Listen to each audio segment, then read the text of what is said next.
Assalamualaikum warahmatullahi wabarakatuh.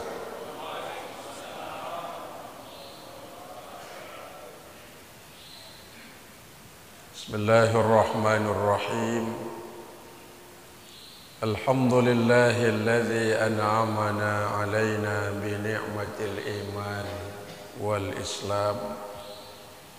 أشهد أن لا إله إلا الله وحده لا شريك له وأشهد أن سيدنا محمدا عبده ورسوله أرسل رسوله بالهدى ودين الحق ليظهره على الدين كله وكفى بالله شهيدا أما بعد. Kami hormati para tokoh agama, tokoh masyarakat, bapak-bapak, para pengurus masjid yang hadir, adik-adik remaja, hadirin wal hadirat, jamaah yang mudah-mudahan semua kita dirahmati Allah Subhanahu wa taala. Tidak terasa dalam beberapa hari kita akan memasuki bulan suci Ramadan. Sekarang ini bulan Sya'ban, bulan yang banyak dilupakan oleh kita umat Islam karena antara Rajab Ramadan. Sesungguhnya bulan ini, kata Nabi, Allah melaporkan catatan ibadah tahunan kepada Allah Subhanahu wa taala. Kalau anak-anak kita di sekolah biasanya dapat rapor mereka selesai ujian, naik kelas apa tidak bergantung nilai. Ternyata juga Sya'ban ini bulan penentuan apakah ibadah selama 1 tahun diterima oleh Allah apa tidak. Maka Sya'ban ini menjadi penentu, kata Rasulullah sallallahu alaihi wasallam. Sebab itu semua kita masyarakat muslim berharap agar catatan amal tahunan kita diterima oleh Allah Subhanahu wa taala. Puasa, sedekah, salat 5 waktu, silaturahim, jihad, infak, berwakaf, baik ibadah wajib maupun ibadah sunat. Kita berharap Sya'ban ini menentukan ibadah setahun. Mudah-mudahan semua ibadah tahunan kita Allah terima dan Allah ijabah insya Allah. Makanya Nabi perbanyak ibadah puasa. Ibadah puasa sunat. Ini yang hadir ini rajin puasa sunat apa tidak? Bapak-bapak? Kadang-kadang. Ibu-ibu gimana, Bu? Lebih afdol diqadha puasa Ramadan tahun lalu di bulan Sya'ban. Karena kalau diqadha pada bulan Sya'ban, maka mendapatkan 2 keuntungan. Puasa qadha, kedua puasa sunat Senin Kamis. Maka itulah keutamaan manakala ada di antara bapak-bapak atau ibu-ibu, wabil khusus yang pada tahun lalu ada ibadah puasanya yang belum dilunasi. Kenapa ini menjadi istimewa? Karena itu yang dijelaskan oleh Nabi, catatan amal tahunan kita di bulan ini 1 tahun apakah diterima oleh Allah sangat bergantung apa yang menjadi dasar kita melaksanakan ibadah itu. Maka niat itu penting, keikhlasan itu sangat penting. Wa ma umiru illa liya'budullaha mukhlishina lahuddin. Tidaklah diperintah kita melaksanakan ibadah oleh Allah. Apapun bentuk ibadah maka harus dasarnya mukhlis, ikhlas semata-mata karena Allah Subhanahu wa taala. Jangan karena yang lain. Jangan karena makhluk, jangan karena manusia. Ada orang ibadah supaya dipilih, maka dia tidak dapat pahala dari ibadahnya. Ada kita lihat apalagi tahun-tahun ini, sebentar lagi tahun pilkada, tahun pilek, tahun batuk. Tahun pilek atau tahun batuk. Udah rame orang berkunjung ke masjid-masjid, pakai topi putih, pakai sorban, pakai jubah kayak saya. Khusyuk sholatnya, tapi supaya niatnya dipilih oleh masyarakat. Orang yang macam itu nggak dapat pahala, Pak. Yang dikasih pahala oleh Allah mereka yang betul-betul ibadah karena Allah, bukan karena dipuji, bukan karena disanjung, bukan karena ingin dipilih oleh manusia. Lillahi Rabbil Alamin, semata-mata karena Allah itu. Yang kedua, di bulan Sya'ban ini ada satu malam yang kita kenal dengan nisfu Sya'ban. Kenapa istimewa nisfu Sya'ban itu? Dijelaskan oleh baginda Rasul Muhammad sallallahu alaihi wasallam, ittali Allahu ala jami'i khalqihi fi lailati nisfi Sya'ban. Allah memperhatikan secara khusus semua makhluknya pada malam nisfu Sya'ban. Apakah pada waktu yang lain Allah tidak perhatikan kita para hambanya? Tentu.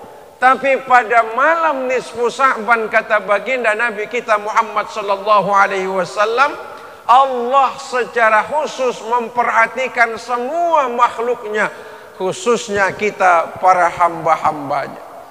Sebab itu pada malam yang sangat penuh dengan kemuliaan itu, isi malam itu dengan ibadah dan ketaatan kepada Allah.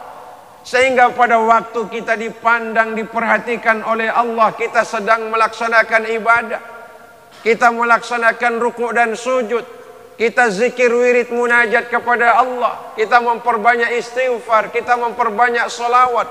Malamnya mungkin kita qiyamul lail, tengah malam bangun untuk melaksanakan solat-solat sunat, atau berdiam diri iktikaf di masjid untuk membaca Al-Quranul Karim, yang intinya kita ingin diperhatikan malam itu secara khusus oleh Allah, kita dalam keadaan beribadah kepadanya.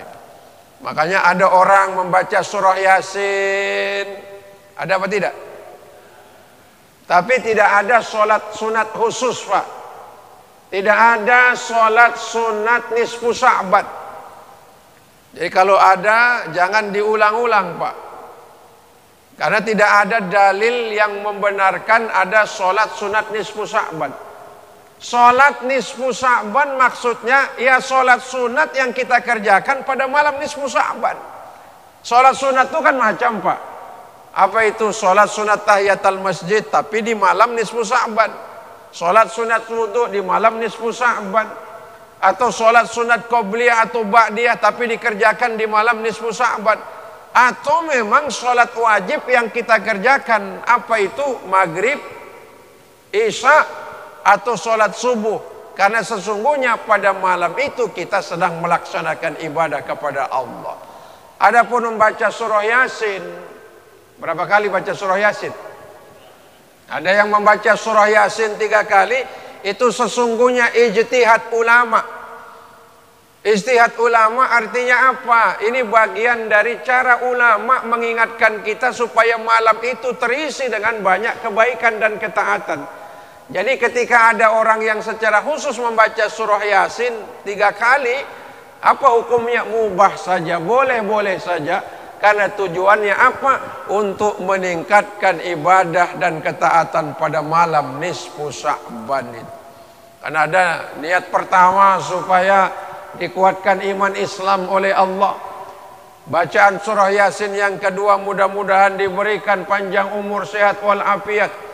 Yasin ketiga mudah-mudahan kita dikaruniakan rezeki halal, berkah dan banyak. Kan begitu?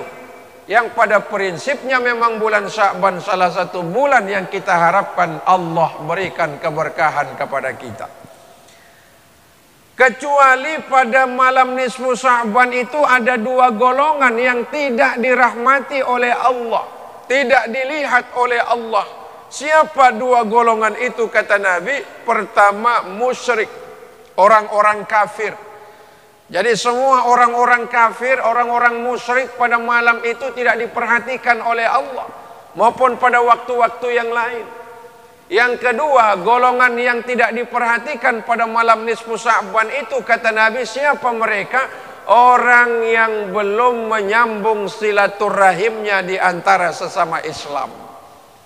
Maka siapa yang belum menyambung rahimnya? Siapa yang belum menjaga silaturahimnya? Siapa yang belum menyambung nilai-nilai kebaikannya di antara sesama manusia, maka Allah tidak memperhatikannya pada malam nisfu Sya'ban itu. Maka sebab itu kesempatan kita sebelum datang malam nisfu Sya'ban, Bapak Ibu, lengkapi ibadah dengan menjaga silaturahim. Yang putus disambung, yang tadinya bercerai-berai lalu dikuatkan, yang tadinya berpecah belah karena pilihan, karena urusan duniawi, karena boleh jadi warisan menyebabkan kita putus silaturahim, atau karena urusan-urusan yang lain, momentum untuk memasuki tanggal 15 malam nisfu Sya'ban, kesempatan kita untuk memperbaiki hubungan di antara kita. Rasulullah sallallahu alaihi wasallam bersabda, silman qata'at, sambung rahimmu yang sudah putus. Kadang kita sering memutuskan silaturahim dengan siapa? Orang tua. Lalu dengan siapa? Dengan saudara sebapak seibu. Lalu kadang dengan siapa? Dia dengan karib kerabat. Lalu dengan jiran, tetangga, depan, belakang, kiri, kanan rumah di mana kita tinggal. Atau dengan karib kerabat, atau dengan sahabat, atau dengan teman sekantor sejawat. Maka orang-orang yang beriman yang ingin mendapatkan rahmat Allah pada malam nisfu Sya'ban, hendaklah dia jaga silaturahimnya, sambung. Karena siapa yang memutuskan silaturahim, Allah tidak akan memberikan bagaimana harumnya surga. Jangan masuk surga, Allah tidak akan memberikan bagaimana harumnya daripada surga itu.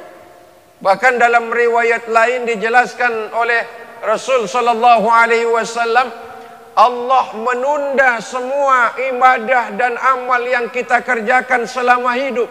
Ditunda oleh Allah, belum mau diterima oleh Allah amal ibadah yang kita kerjakan, hatta yusila rahimahu, sampai kita menyambung silaturahim yang pernah kita putus. Jangan ada dendam, jangan ada kebencian. Bersihkan hati dari kebencian dan dendam. Isi hati dengan kebaikan supaya rahmat Allah tercurah di bulan Sya'ban ini, karena kita sedang menuju bulan Ramadan. Maka doa yang kita panjatkan apa? Allahumma barik lana fi Sya'ban wa ballighna Ramadan. Ya Allah, berikan aku keberkahan di bulan Sya'ban. Berkah bulan Sya'ban, tidak ada lagi kebencian. Yang terasa adalah cinta dan kasih sayang. Istri yang selama ini mendampingi kita, tidak akan lagi kita benci. Suami yang tiap hari kerja keras peras keringat untuk mencari nafkah demi istri, demi anak, tidak ada lagi kebencian dalam hatinya, dalam keluarganya. Orang-orang di sekitar kita hilang kebenciannya karena kasih sayangnya lebih besar daripada maaf kebencian itu sendiri. Maka sebab itu hanya dua golongan yang tidak diperhatikan pada malam nisfu Sya'ban. Siapa mereka? Orang-orang musyrik. Yang kedua, orang-orang yang belum menyambung silaturahim. Insya Allah jamaah di sini semuanya baik kan? Baik dengan orang tuanya. Kalau orang tua masih hidup, jaga kehormatannya, harga dirinya, berikan makanan yang layak, pakaian yang bagus, tempat tinggal yang memadai. Kalaupun belum sanggup, jangan mengucapkan kata-kata wala taqul lahum wala tanharhuma, kata Allah. Jangan bilang apalagi membentak-bentak orang tua. Semua orang di dunia ini lahir dari rahim perempuan. Siapa yang ingin selamat dunia akhirat, sukses dalam perkara dunia maupun perkara akhirat, kuncinya adalah berbakti sama orang tua. Maka sambung rahim pertama kepada kedua orang tua, supaya malam nisfu Sya'ban Allah turunkan rahmat, Allah perhatikan kepada kita semua. Hadirin jamaah yang dirahmati oleh Allah, maka tidak ada yang paling pantas kita harapkan kepada Allah apa? Tercurah keberkahannya, sehingga dengan izin Allah kita bertemu dengan bulan suci Ramadan. Makanya inilah bulan di mana kita mensucikan diri. Ada orang ketika menjelang Ramadan, dia gembira menyambut Ramadan. Memang betul kata Nabi, man fariha bidukhuli Ramadan aramallahu jasadahu ala niron. Siapa yang bergembira di dalam menyambut bulan suci Ramadan, maka haram jasadnya disentuh oleh api neraka. Senang nyambut gembira Ramadan itu diharamkan badan kita ini disentuh oleh api neraka, kata Nabi.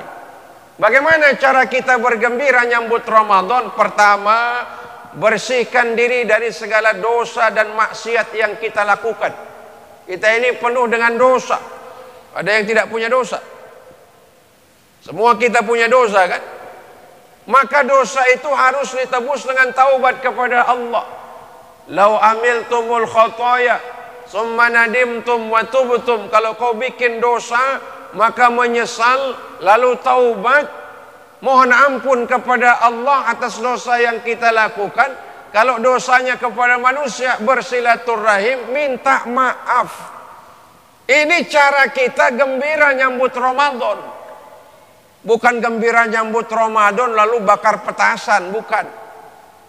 Bukan trek-trekan seperti anak-anak muda kita, maaf ya. Bukan rombongan pergi ke pantai mandi lalu makan-makan, bukan. Katanya mau membersihkan bulan Ramadan, lalu boncengan maaf dengan pacar. Itu bukan membersihkan, tambah dosa namanya. Ya apa tidak? Mandi boleh, makan boleh, jalan-jalan boleh, tapi sama istri, jangan istri orang. Bukan tambah bersih dosa, ya tambah berdosa namanya.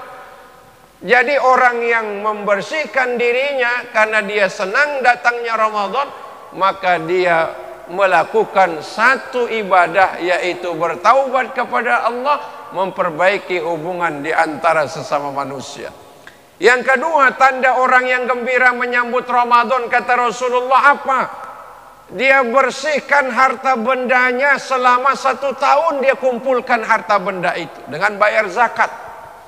Hati-hati semua bapak ibu, 1 tahun bekerja keras, peras keringat, banting tulang, ngumpulin harta benda. Makanya pada bulan ini momentum yang paling tepat untuk bersih-bersih harta benda. Kenapa harta benda dibersihkan? Karena boleh jadi selama mengumpulkannya kan tidak selamanya dengan cara yang halal. Kadang-kadang kita tipu orang, kita ambil hak orang lain, kita campur yang halal dengan yang makruh, dengan yang subuhat. Makanya kata Allah, khuz min amwalihim shadaqatan tutahhirhum wa tuzakkihim biha.